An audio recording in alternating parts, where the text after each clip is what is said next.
শাপলা শাপলা এখনকার সময়ের বেশ সচরাচর দেখা মেলে এবং এটি সহজলভ্য, দামও কম এবং সচরাচর দেখা যায় বিভিন্ন জায়গায়, নদীতে বা পুকুরে ইত্যাদি বদ্ধ জায়গায় বা এগুলো দেখা যায় বেশি। বিশেষ করে মিষ্টি অঞ্চলে এগুলো খুবই পাওয়া যায়। তো আসলে এই শাপলা ডাঁটা অনেকের প্রিয় খাদ্য, অনেকে পছন্দ করেন, আবার ওর ফুলটা নিয়ে অনেকে ফুলটা খুব প্রিয়। তো এই শাপলা ফুলের বা শাপলার ডাঁটার বেশ উপকারিতা রয়েছে কিন্তু। যেমন আমরা ফার্মেসি থেকে কিন্তু বিভিন্ন ধরনের সাপ্লিমেন্ট কিনে খেয়ে থাকি, যেমন ভিটামিন সি, ক্যালসিয়াম ইত্যাদি এগুলো খেয়ে থাকি। এই শাপলা ডাঁটার ভিতরে বেশ কয়েকটি উপকারী উপাদান রয়েছে যেগুলো আমাদের খুবই প্রয়োজন।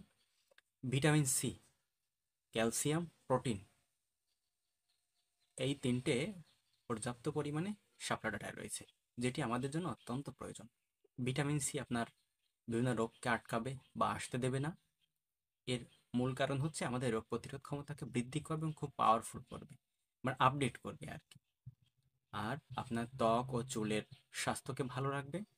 ক্যালসিয়াম, ক্যালসিয়াম হচ্ছে আমাদের হাড়ের স্বাস্থ্যকে ভালো রাখে, হাড় মজবুতকে ভালো রাখে এবং যে শিশুদের বয়স বাড়ন্ত বা বৃদ্ধি হচ্ছে সেক্ষেত্রে তাদের ক্ষেত্রে এই ক্যালসিয়ামটা খুবই প্রয়োজন, কারণ তাদের হাড়ের গঠনটা খুবই ভালো প্রয়োজন, হাড়টা মজবুত হবে এবং মাংসপেশি বৃদ্ধিতেও কিন্তু ক্যালসিয়ামের বেশ বড় ভূমিকা রয়েছে। এবার প্রোটিন, এই প্রোটিন আমাদের দেহের ক্ষয়পূরণে বৃদ্ধি সাধনে বেশ উপকার করবে। এই প্রোটিন আমাদের মাসেলস বৃদ্ধি করবে।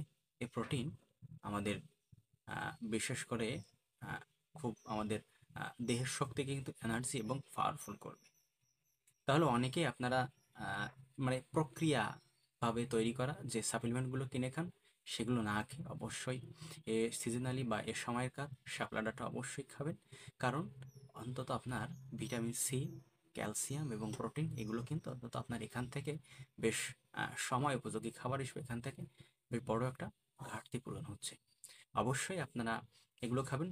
এই যে প্রকৃতির বা ন্যাচারালি যে খাবার, এগুলো কিন্তু লংজিভি হয় বেশি সবসময়, আমরা অনেকেই জানি এগুলো। তো অবশ্যই এগুলো খাবেন। ধন্যবাদ।